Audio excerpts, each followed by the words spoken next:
As the new generation begins to enter the consciousness of our minds, we inevitably enter the phase of console launches that we all dislike the most. List wars and concern trolling. Usually this begins with out-of-context interviews and ends with zombie lies that are repeated ad nauseum by gaming podcasts and websites for headline space and readability. So we thought it would be good to dive fully into context of this and explain some of the silliest statements that have come into being and are then taken as fact without proper forethought or supporting evidence.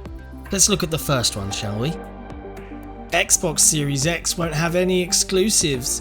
All games need to play on the previous gen, and this will hold back Xbox from achieving true next-gen experiences. Yeah, this one's false. But how did it even come to this weird, repeated misconception?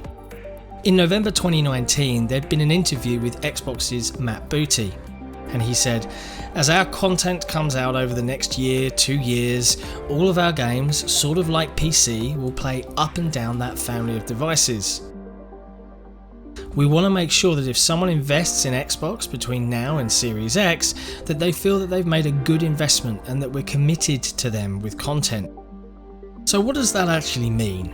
Well, Xbox Game Studios are committed to releasing games for both the Xbox One line of consoles and the Xbox Series line of consoles for the next 18 to 24 months from November 2019. Why did they say this? Well, there have been games announced for Xbox One that are coming out with the Series X launch or shortly thereafter.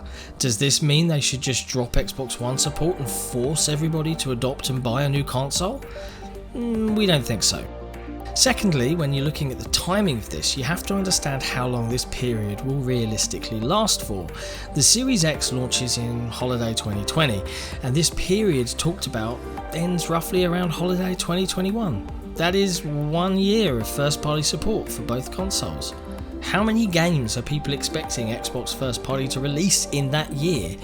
We only know of one game, Halo Infinite. There are a few other games from first party we know of that don't yet have a release window, for example Everwild or Hellblade 2. Then we've got the rumours of the other properties yet to be announced, like Fable and the Perfect Dark reboot. So if we're only worried about Halo Infinite for first party, then what about third parties? Well, right now we know that Microsoft is not enforcing this policy on third parties, and we've already seen trailers for games that are only releasing on Series X in the launch window. The Ascent, which looks fantastic, Scorn, which looks creepy and also fantastic, and The Medium, where the developers have also confirmed that this game would not be possible on current gen. In an interview with GameSpot, the lead game designer for The Medium revealed that the game has a unique feature that just wasn't possible on the current generation of consoles. The feature itself, which has been patented by the developer, is something that's been on their mind since 2012. However, it could only be brought to life by the technological advancements of this coming generation of consoles. Whilst the developers mention the feature is a super secret, the patent is available on Free Patents Online. It shows what it's all about. It's entitled The Method of Simultaneous Playing in Single-Player Video Games, and it effectively means it would allow players to simultaneously control one character with several avatars in different universes. The incident in each world would have dire consequences on the other, and the character in those multiple worlds will be shown together at the same time in the same viewport. Sounds interesting. So now that we've debunked that statement, how did something get so far out of context? Unfortunately, it comes down to the headline selections and visibility that media websites use. The interview at XO19 involving Matt Booty was reposted in January 2020 with the headline, "All of our games will play up and down that family of devices." And it was followed with the line, "Xbox's Matt Booty ends the next-gen exclusive as we know it." Commenters naturally took this headline for fact, and then the zombie lie manifested and began to spread.